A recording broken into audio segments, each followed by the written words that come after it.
दोस्तों, अगर आप हॉरर स्टोरीज एंजॉय करते हैं तो खूनी बोर्ड को सब्सक्राइब कर लो और बेल आइकन दबाओ। गांव के बाहर जंगल के बीचों बीच एक बहुत पुराना पीपल का पेड़ है।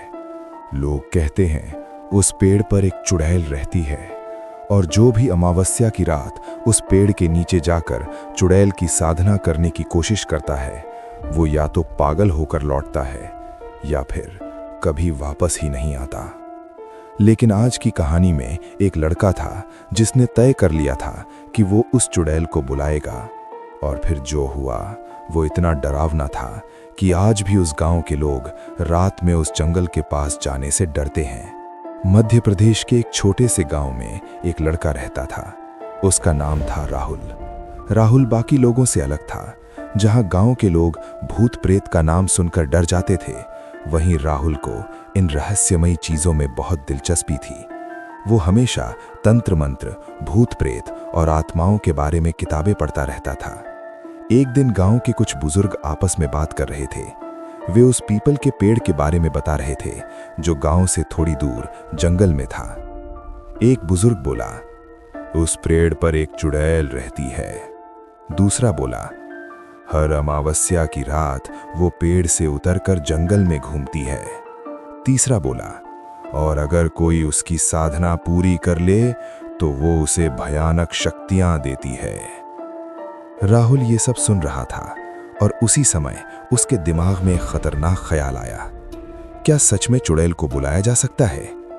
उस रात राहुल ने अपनी पुरानी तांत्रिक किताबें निकाली। कई घंटे तक वो पन्ने पलटता रहा और फिर उसे एक पन्ने पर चुड़ैल साधना की विधि मिल गई। उसमें लिखा था, अमावस्या की रात पीपल के पेड़ के नीचे अगर कोई व्यक्ति विशेष मंत्रों का जाप करे तो चुड़ैल प्रकट हो सकती है। लेकिन नीचे एक चेतावनी भी लिखी थी, अगर साधना अधूरी रह जाए तो साधक की आत्मा हमेशा के लिए चुड़ैल की हो जाती है। राहुल कुछ देर तक चुप बैठा रहा, लेकिन फिर उसने फैसला कर लिया, वो चुड़ैल की साधना करेगा। अगले दिन राहुल ने अपने दोस्त अजय को ये बात बताई। अजय ये सुनकर डर गया। तू पागल हो गया है क्या राहुल? लोग मजाक नहीं करते उस जंगल के बारे में। कई लोग वहां गए लेकिन कभी वापस नहीं आए। राहुल मुस्कुराया, यही तो सच जानना है मुझे। अजय ने उसे बहुत समझाया लेकिन राहुल नहीं माना। आखिरकार अजय ने कहा, ठीक है, लेकिन अगर तू वहां गया तो याद रखना, शायद तू वापस ना आए। कुछ दिनों बाद अमावस्या की रात आ गई। आसमान बिल्कुल काला था। चांद का नामो निशान नहीं था। गांव के सभी लोग अपने घरों में सो चुके थे, लेकिन राहुल अपने कमरे में बैठा हुआ था।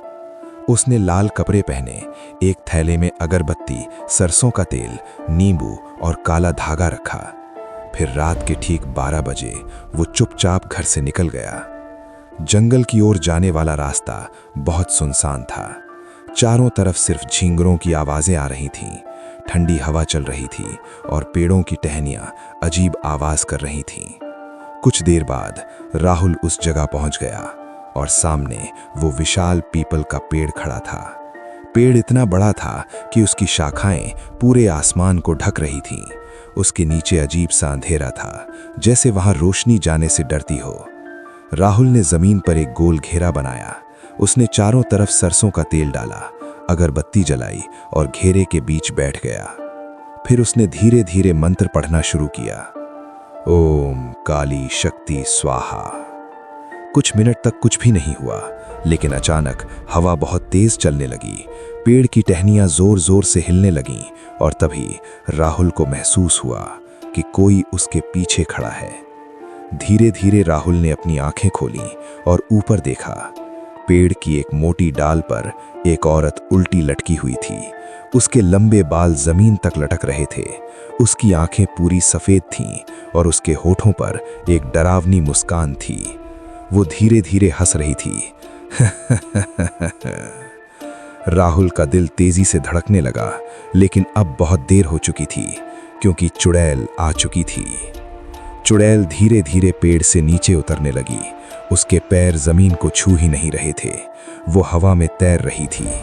उसने डरावनी आवाज में पूछा, तूने मुझे बुलाया है इंसान?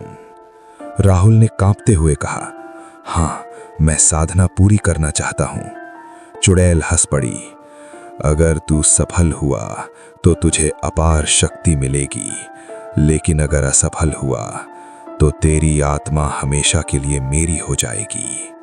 अचानक राहुल के सामने उसका दोस्त अजय दिखाई दिया। अजय रो रहा था, राहुल मुझे बचा ले, ये चुड़ैल मुझे मार देगी। लेकिन तभी उसे किताब की चेतावनी याद आई, साधना के दौरान जो भी दिखे वो भ्रम होगा। राहुल ने आंखें बंद कर लीं। तू असली अजय नहीं है। इतना कहते ही अजय का चेहरा डरावना राक्षस बन गया और वो हवा में गायब हो गया। चुड़ैल अब राहुल के बिल्कुल सामने खड़ी थी। उसने कहा, अब आखिरी परीक्षा है, अपना साया मुझे दे दे। राहुल समझ गया ये जाल था। अगर उसने अपना साया दे दिया तो उसकी आत्मा हमेशा के लिए चुड़ैल की हो जाएगी। राहुल ने तुरंत मंत्र पढ़ा और चुड़ैल की तरफ नींबू फेंक दिया। चुड़ैल जोर से चीखने लगी और धीरे धीरे धुएं में बदलकर गायब हो गई। सुबह जब राहुल घर लौटा तो सब कुछ सामान्य लग रहा था, लेकिन जब उसने जमीन पर देखा तो उसके होश उड़ गए, क्योंकि उसका साया गायब था।